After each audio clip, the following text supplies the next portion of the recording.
Hey everybody, welcome back to my channel. In today's video, I want to take you all along with me so I can make some dinner tonight. Now for me, I've told you in all of my previous videos, whenever I'm making dal, I love a nice plate of hot rice with some dal, some veggies, maybe a little curry or a bunjal something. Any combo like that is perfect to me. So I'm going to share with you guys what I'm making tonight and what I was craving. So I'm starting off with my rice. I've got some hot, spicy, and flavorful dal going on the top. I made a little bit of egg and aloo curry or egg and potato curry, and I made some bunjal crab meat and shrimp. And the crab meat is the imitation crab. It's something very quick and simple that my grandmother makes, my mom used to make, and it's very delicious. And I made some fried bhaji, because you know dal, rice, and bhaji always goes well together. And I did some string beans and potato fried up. Now that for us is a substitute for bora. If you don't have bora at the time, you can use the string beans. And I'm going to show you guys a shortcut as I'm making that. So let's get into these recipes. So my big tip whenever you're making a whole set of dishes like I'm doing today is to get everything prepared and all of your seasonings and ingredients laid out. So this way when you're cooking, it's much easier. So I have a big batch of green seasoning I made. It's got some onion, lots of garlic, cilantro, culantro, some seasoning peppers, and some hot pepper.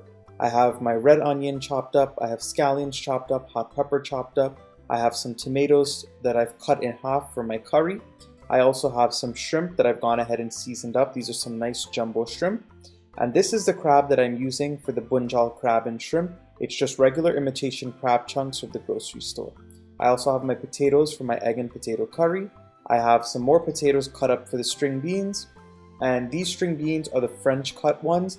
Whenever you're making string beans in this manner, you don't want to just go ahead and slice it up. You want to slice it up on a bias. That's the way my grandmother always did it. And I have my bhaji. I'm just going to use frozen spinach today to make it easier. This set of recipes did not take me more than 2 hours to make from start to finish, just because I went ahead and I prepped everything and everything was just very easy to put together, and I had some pots cooking at the same time. So in one pot here on the side that's covered, I filled it up with some water. And I'm letting that come to a boil. That's going to be for my dal. And I have a pot in the front here that I'm heating up. And this I'm going to start off one of my curries first. And in the back I have my eggs boiling for my egg and aloo or egg and potato curry. So I'm going to start off in my heavy bottom pot here. I'm going to heat it up on a medium-high heat. And I'm going to add in a generous amount of olive oil. You can use whatever kind of cooking oil that you prefer.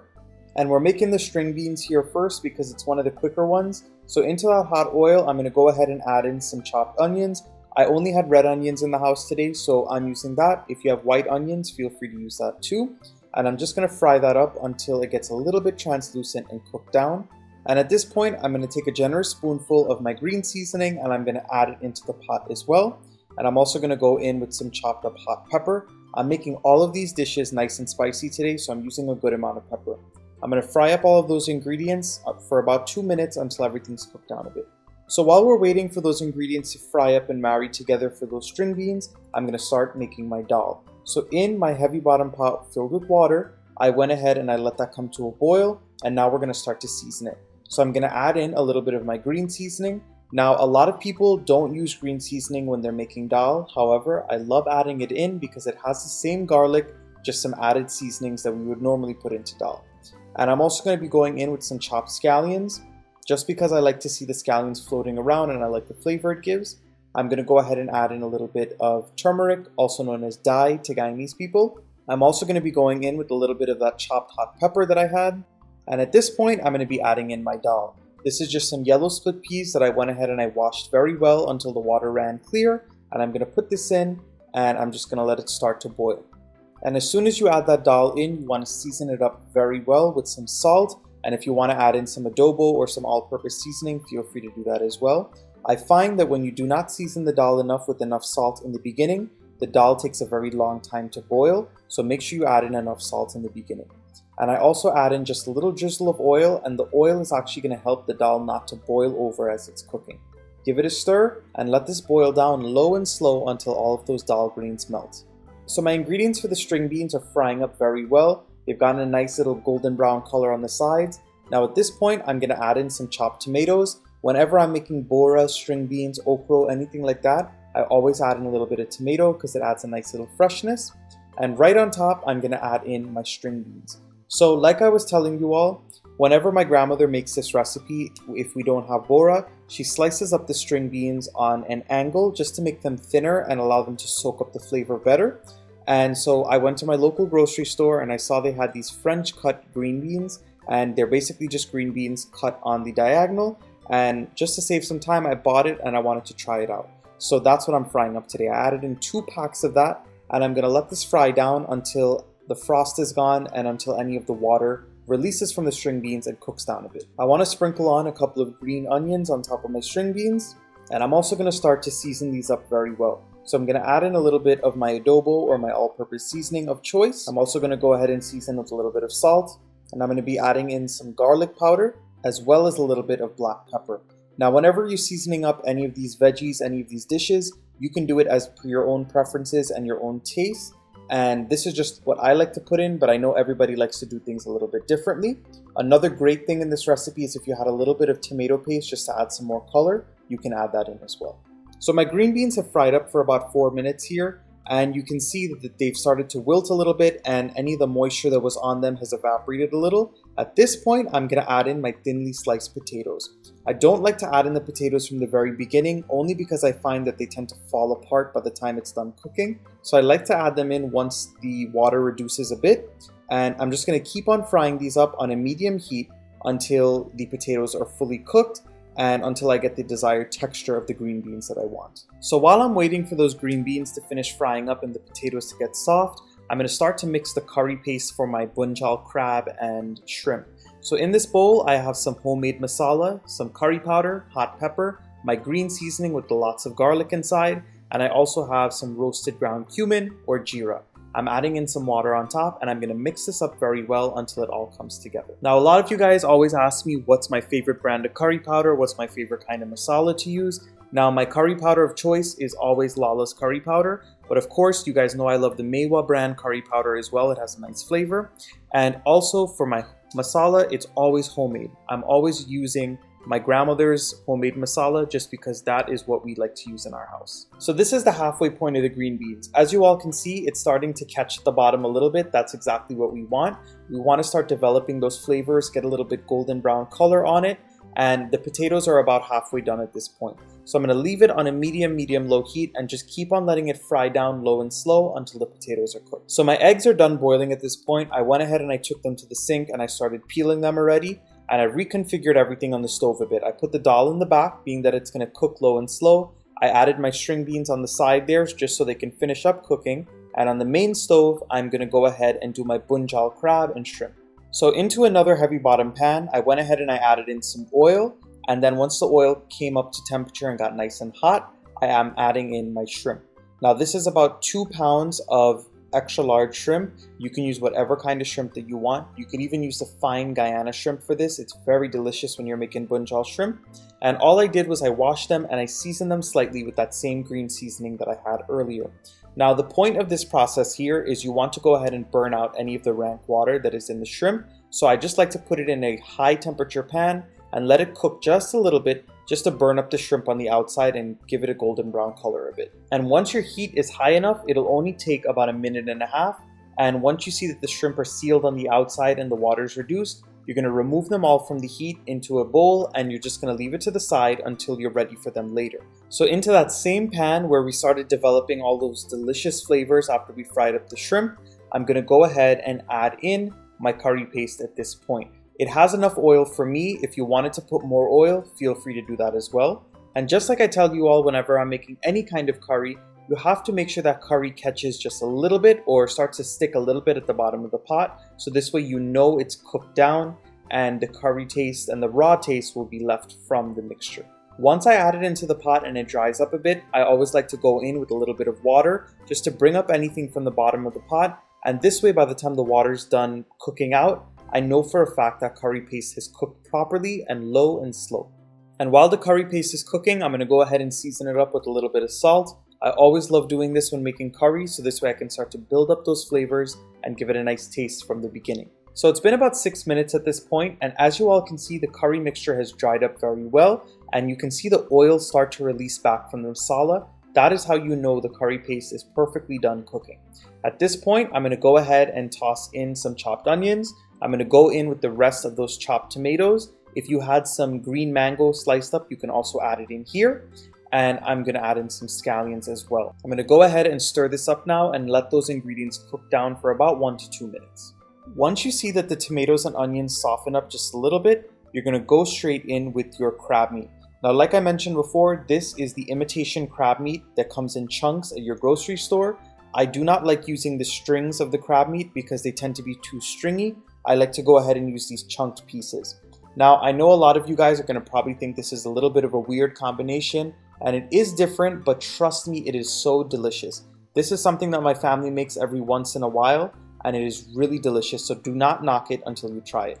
I'm going to break up all of those crab pieces from each other, and I'm going to let them bhajee or fry up nicely with all of those spices until it starts to catch or stick a little bit. And while that crab meat is frying up with all of those spices, I'm going to go ahead and check on my string beans and potato. As you all can see, it's dried up nicely. The string beans and the potato have gotten a beautiful dark brown color like I'm showing you here. And that's what's really good about using a non-stick pot. So that's why I like using these non-stick karahis. And at this point, it's done. The potatoes are soft and the string beans are perfectly cooked. I'm going to top it off with some scallions, and this right here is ready to serve. I'm going to leave it to the side. So this is what the crab meat looks like after it's been frying up a little bit with that curry paste. As you all can see, you see that the crab is getting nice and golden brown on the edges, and it's getting nice and crusted with that curry paste that we made. That right there is adding some beautiful flavor to the entire dish. At this point, I just want to go in with a couple tablespoons of water, maybe about a quarter of a cup, and I'm going to allow this just to marry with all of those curry spices and let it pick up any bits from the bottom of the pot, just so we can get a nice thick gravy on that crab. So it's been about 5 minutes of that crab cooking with all of the spices and the little bit of water that we added in. And at this point, I'm going to add in that par-cooked shrimp that we had browned off earlier. I'm just going to give this a stir. I'm going to add in a little bit more water just so we can keep creating that thick gravy. Remember, if you wanted shrimp and crab curry, you added more water. You could even put in some coconut milk if you wanted. But for me, I want that bunjal taste. I want it to be nice and dry because I'm eating this with dal and rice. So I'm going to leave this on a high heat, let some of that water burn out, let the flavors marry, and then it's going to be done. So I literally let this cook for only about another minute on a high heat. I went ahead and I tasted it for salt and seasonings, and it was absolutely perfect. And this right here is how I'm going to take it off, because that gravy is going to thicken up even more, and it's going to be the perfect like bunjal texture for that dal and rice. Top it with some scallions, set it to the side, and let's finish up the rest of our dishes. At this point, I want to go ahead and make my egg and aloo curry or egg and potato curry. So in this heavy bottom pot, I've added in a little bit of oil, and I'm going to go in with those boiled eggs that I've peeled. Now, we all know when you're making a good egg curry, you got to fry off those eggs a little bit. It's very messy, a little bit dangerous, but trust me, it makes all the difference in the end. While my eggs are frying up on a medium-low heat just so they can take their time, I'm going to go ahead and check on my dal. You're going to see that I had it slightly covered as it was cooking, just so this way it steams a little bit more and the dal cooks a little faster. And for me, the texture is getting there. I want it nice and soft and melted away. If you wanted it a little chunky, this is where you take it off the stove. But I also want this to boil down a little bit more and get a little more thick. I'm going to take my dal gutney and I'm going to go ahead and swizzle it a bit just so I can start breaking up those dal pieces. And I'm going to continue to let this boil on a medium heat until it gets a little thicker. So these are my eggs after about 5 minutes of frying off on a medium heat. I'm going to take them off now. I don't want them to get any darker. I know some people like them extra crispy on the outside and very dark. If that is your preference, feel free to fry it longer, but this right here is perfect for me. So once you get those out of the pot, you're going to still have some oil there. If you need to add in more, feel free to do so, but this is perfect for me. And I'm going to get working on my curry paste. So in the bowl here, I have my curry powder, my masala, a little ground jeera, lots of nice hot pepper, as well as the green seasoning with lots of garlic that I made earlier. I'm going to mix all of this up with a little bit of water. Now once that oil heats up in your heavy bottom pot, you're going to go ahead and add in some scallions to start cooking off. I'm also going to be going in with some chopped red onions. Like I mentioned before, if you want to use the white ones, feel free to do that as well. And I'm going in with a little bit more oil just because I need it to fry up that curry paste later on.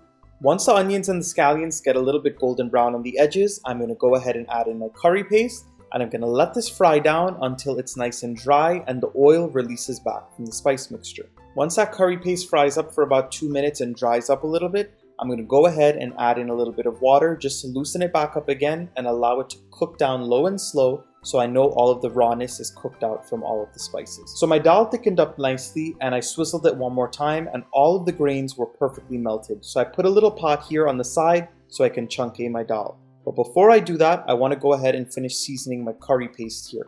You have to make sure you add in a nice little amount of salt, just so this way you can start to build up those flavors. And I like to go in with a little bit of adobo or any type of all-purpose seasoning just to add in another level of flavor.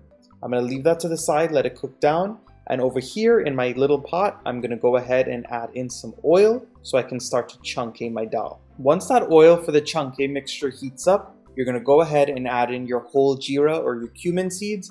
Now some people do not like the whole jeera floating in their dal, so what they opt to do is fry up a little bit of the ground jeera powder. However, I love the jeera floating on top of my dal, so that's why I'm using it here.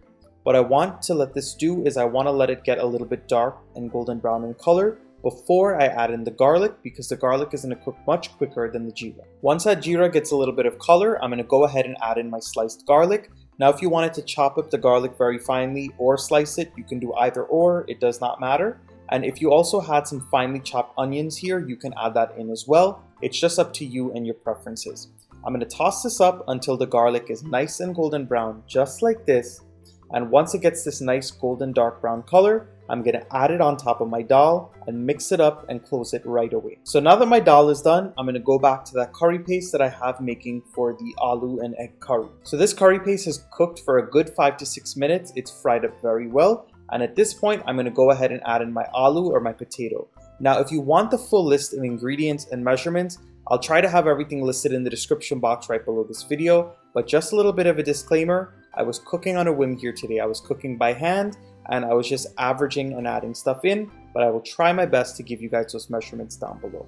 Now, once those potatoes are added in, I'm going to fry them up and bhajee them with all of that masala for another 4 to 5 minutes until it catches and really soaks into those potatoes a little. This part of the process is totally optional, but whenever I'm making egg curry, I like to add in just a little bit of chopped tomato. So at this point, once the potatoes fry up very well with all of that masala, and you see the tomatoes start to cook down a little bit, it's time to go in with some water. Now I'm going to cover these potatoes with water because that's what's going to create the gravy. And remember, over time, as the potato cooks and then it cools down, it's going to thicken the gravy more. So you do need a good amount of water. Now, while I have the potato covered and I'm allowing those potatoes to cook before I add the eggs, I'm going to get started on my last dish here, the bhaji. So in a little skillet, I'm going to go ahead and add in some olive oil. I'm adding in the rest of my finely chopped red onions. And I'm also going to go in with some scallions. I'm also going to go in with my green seasoning that I made. And you're just going to go ahead and stir everything up very well and let it cook for about 2 to 3 minutes until everything cooks down a bit. Once this mixture cooks down very well, I'm going to go ahead and add in my 2 packs of frozen chopped spinach. Now, if you had some bok choy here that you wanted to chop up and add in, you could do that. If you had mustard bhaji or mustard greens, poi bhaji, you can use any type of greens or spinach for this recipe. I just wanted to make it simple and show you guys you could use the regular frozen spinach for this recipe. I'm also going to season this up with some of my all-purpose seasoning, and I'm going to go in with a little bit of salt. If you are using fresh spinach for this recipe, I do recommend seasoning it a little bit more towards the end, just because you want to make sure you're controlling the salt, and spinach always tends to wilt, so you don't want to add in too much from the beginning. I also went in with a little bit of black pepper, and I'm going to mix this up and fry it down nicely until the bhaji cooks down a bit. So my bhaji's cooking away and my potatoes are about halfway done cooking now at this point. So I'm going to go ahead and add in my eggs, and I'm going to lower the heat just a little bit and let this simmer down until the potatoes are nice and mushy and the gravy thickens up a little bit. The bhaji was cooking for about 10 to 12 minutes total. Remember, this is frozen spinach and it's chopped already, so it doesn't take long to cook at all. I just wanted to fry it up quick, and this is it. I'm not adding in any coconut milk, but if you wanted to, you'd add it in and you'd let it cook down more, but that was perfect for me. At this point, I'm checking in on my egg curry. As you all can see, the gravy is nice and thick. The potatoes are nice and soft and buttery, exactly what we want. And this right here is perfect for me. If you wanted to add some more gravy, if you wanted to thicken it up even more, if you wanted to break up the eggs, I know some people do that, you can do that as well. But this is done.